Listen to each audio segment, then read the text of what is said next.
जय हिंद दोस्तों, कैसे हैं आप सब। आशा करते हैं आप सब अच्छे होंगे, स्वस्थ होंगे, मस्त होंगे और अपनी पढ़ाई में व्यस्त होंगे। आज हम आप लोगों के लिए मोस्ट इंपॉर्टेंट जीके के क्वेश्चन लेके आए हैं जो कि सभी कॉम्पिटिटिव एग्जाम के लिए बहुत ही इंपॉर्टेंट होने वाले हैं। तो चलिए स्टार्ट करते हैं आज का सेशन। चलिए पहला क्वेश्चन आपका, बंगाल का विभाजन किस वर्ष हुआ। ऑप्शन ए आपका होगा 1916, ऑप्शन बी होगा आपका 1905, ऑप्शन सी आपका हो जाएगा 1906 और ऑप्शन डी आपका हो जाएगा 1911। किसी भी बच्चे को आंसर आ रहा है तो अपना आंसर कमेंट करें।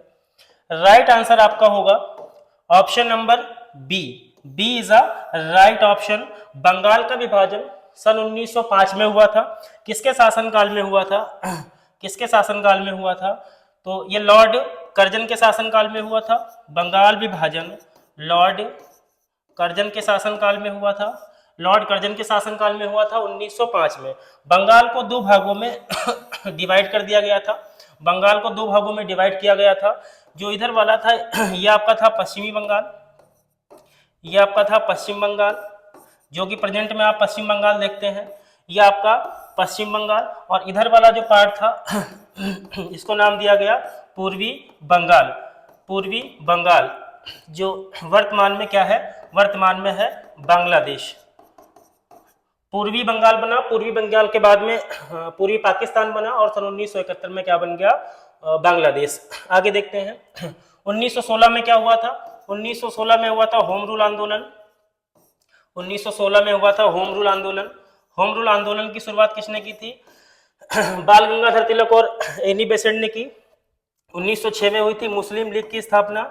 1906 में मुस्लिम लीग की स्थापना हुई थी।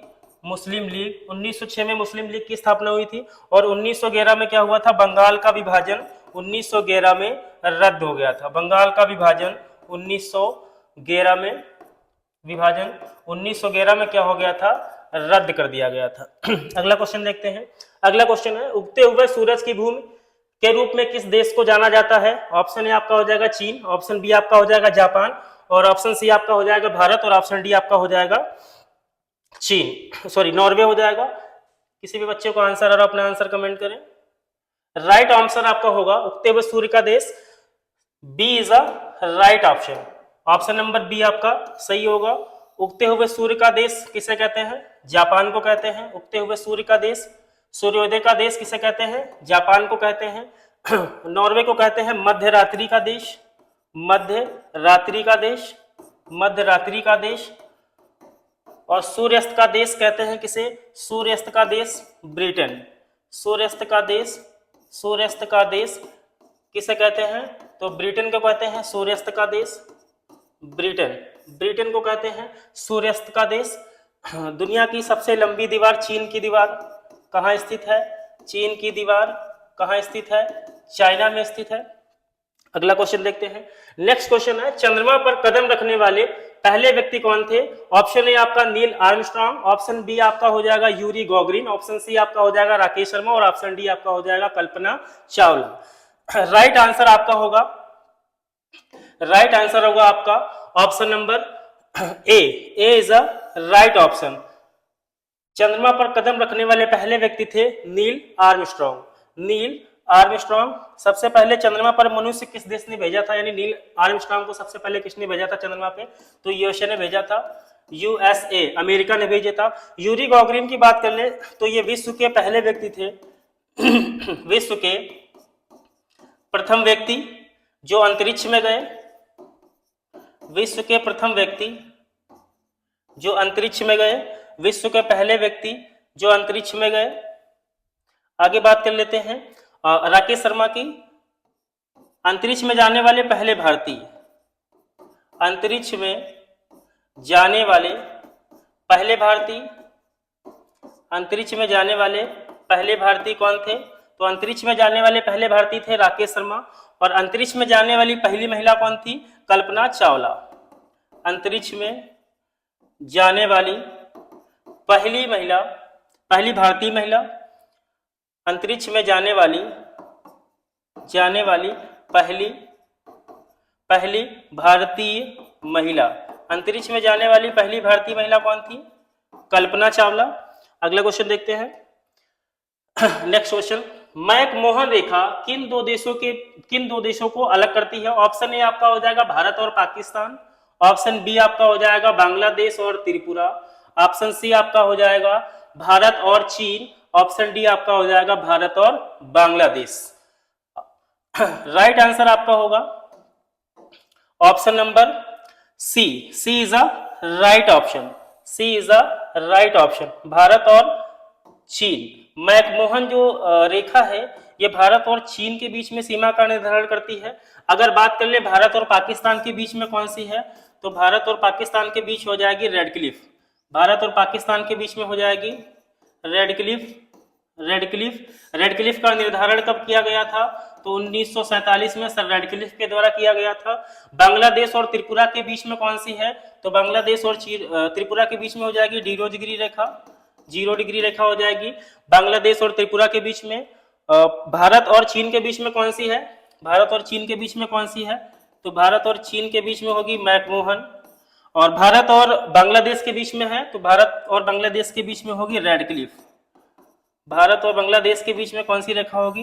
तो रेड क्लिफ रेखा होगी भारत और बांग्लादेश के बीच में। अगला क्वेश्चन देखते हैं।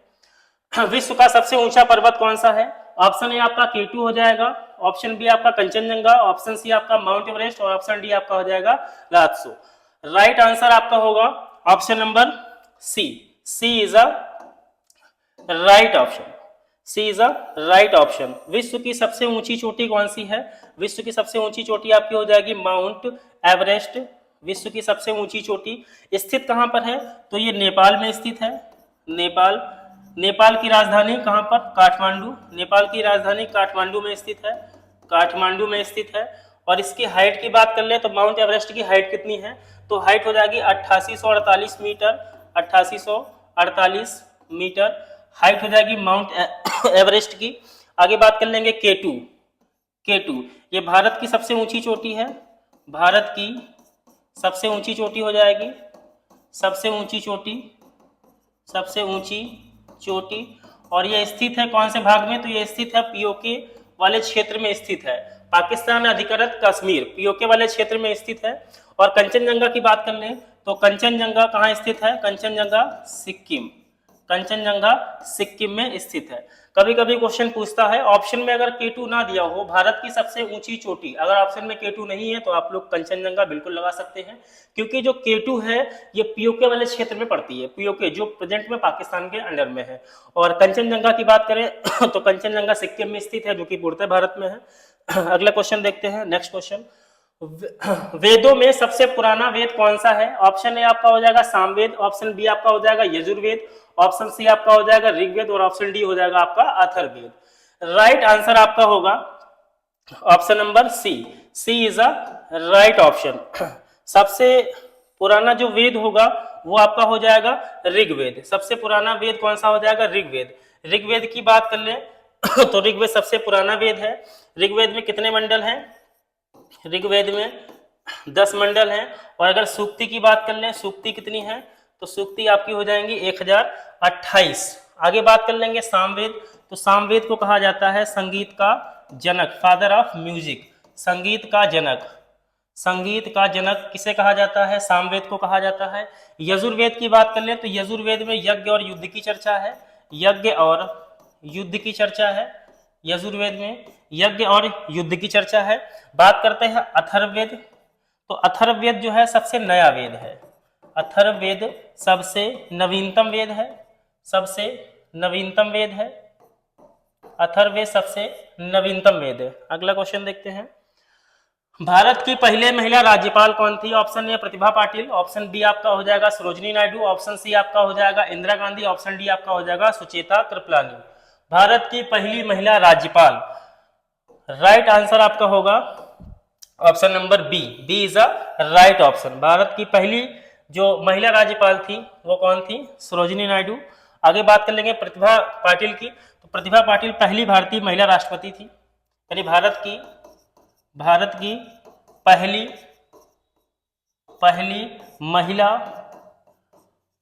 महिला राष्ट्रपति। भारत की पहली महिला राष्ट्रपति कौन थी? श्री प्रतिभा देवी पाटिल जी। और इंदिरा गांधी की बात कर लें तो भारत की प्रथम फर्स्ट प्रथम प्रधानमंत्री, प्रथम महिला प्रधानमंत्री, प्रथम महिला प्रधानमंत्री, भारत की पहली महिला प्रधानमंत्री कौन थी? तो ये थी इंदिरा गांधी। आगे बात कर ले सुचेता कृपलानी की, तो पहली महिला मुख्यमंत्री, सुचेता कृपलानी पहली महिला मुख्यमंत्री, पहली महिला मुख्यमंत्री, प्रथम महिला मुख्यमंत्री, मुख्यमंत्री कौन सा राज्य की थी ये? तो ये यूपी यूपी की पहली महिला मुख्यमंत्री। अगला क्वेश्चन देखते हैं, रेगिस्तान की भूमि के रूप में किस भारतीय राज्य को जाना जाता है? ऑप्शन ए आपका राजस्थान हो जाएगा, ऑप्शन बी आपका हो जाएगा गुजरात, ऑप्शन सी आपका हो जाएगा पंजाब और ऑप्शन डी आपका हो जाएगा हरियाणा। राइट आंसर आपका होगा option number A Rajasthan. Right answer आपका होगा option number A Rajasthan. Rajasthan A option आपका राइट हो जाएगा। आगे बात कर लें,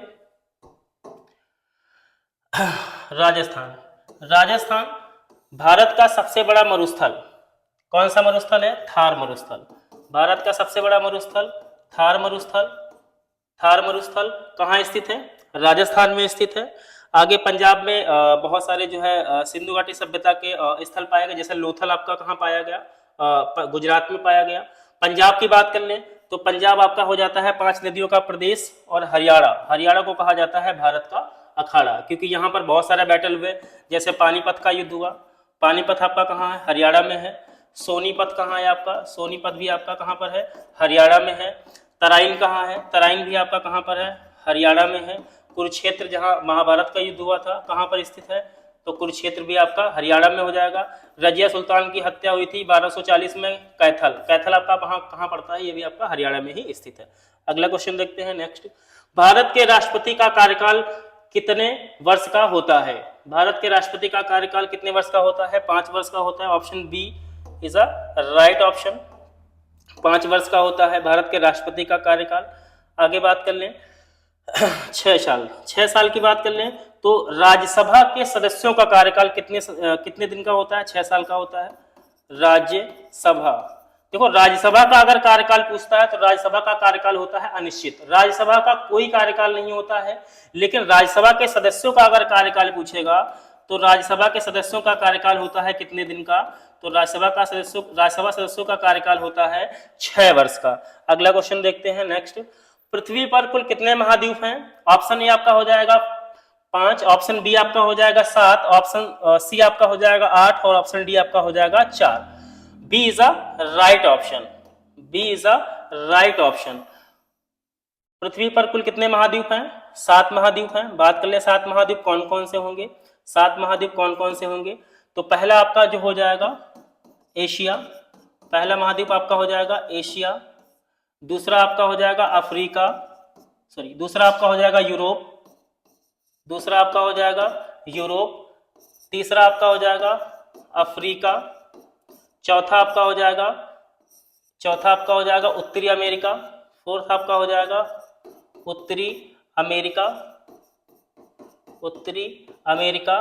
पांचवा आपका हो जाएगा दक्षिणी अमेरिका, दक्षिणी अमेरिका।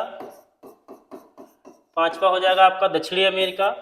और छठा आपका हो जाएगा कौन सा? अंटार्कटिका, अंटार्कटिका, अंटार्कटिका छठा आपका हो जाएगा। और सातवां आपका हो जाएगा ऑस्ट्रेलिया, सातवां आपका हो जाएगा ऑस्ट्रेलिया। विश्व का सबसे बड़ा जो महाद्वीप होगा कौन सा होगा? सबसे बड़ा महाद्वीप कौन सा है? वो एशिया महाद्वीप हो जाएगा। और सबसे छोटा महाद्वीप कौन सा हो जाएगा? ऑस्ट्रेलिया महाद्वीप हो जाएगा। आज का सेशन यहीं पर समाप्त होता है। मिलते हैं अगले वीडियो में। जय हिंद।